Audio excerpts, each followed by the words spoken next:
Hello guys, good morning. So welcome back to my YouTube channel. This is Autoboy Zone.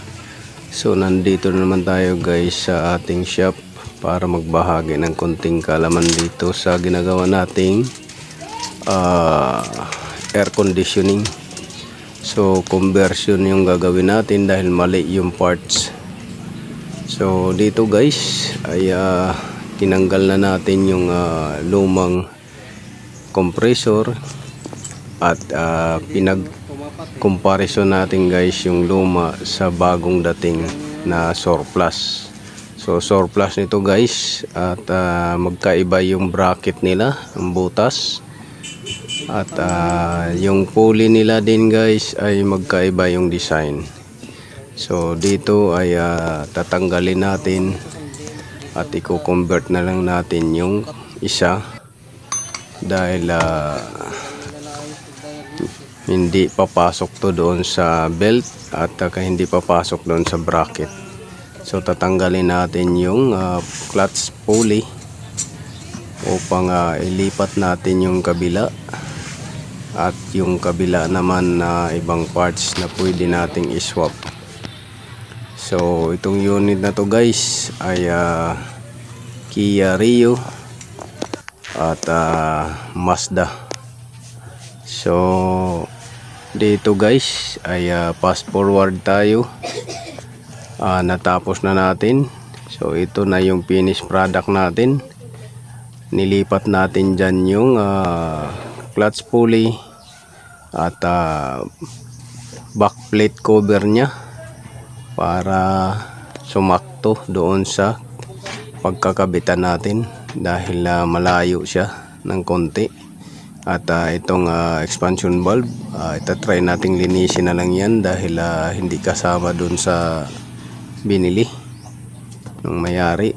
So sundan nyo lang yung video at ikakabit natin dyan. Pero bago natin guys ikabit nyan, ipla-flushing natin yung system. So evaporator, pipings nya, condenser, at papalitan natin ng compressor oil yung compressor. So dito nakababa na at napalitan na natin yan guys ng desiccant filter. So fast forward tayo. Ito na yung mga accessories na tinanggal natin: headlight, yung headlamp assembly nya, mga bracket at cover, at pati na rin yung bumper. So dito lilinisin natin yung radiator at saka yung condenser pins nya.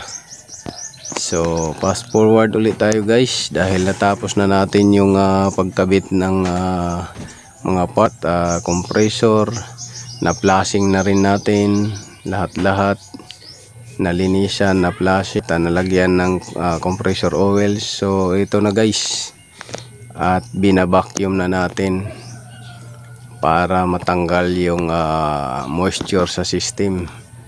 So from Kia Rio to Mazda ay ating ayusin. So ito guys ay yung previous symptoms niyan ay warm lang yung high side at warm din yung low side.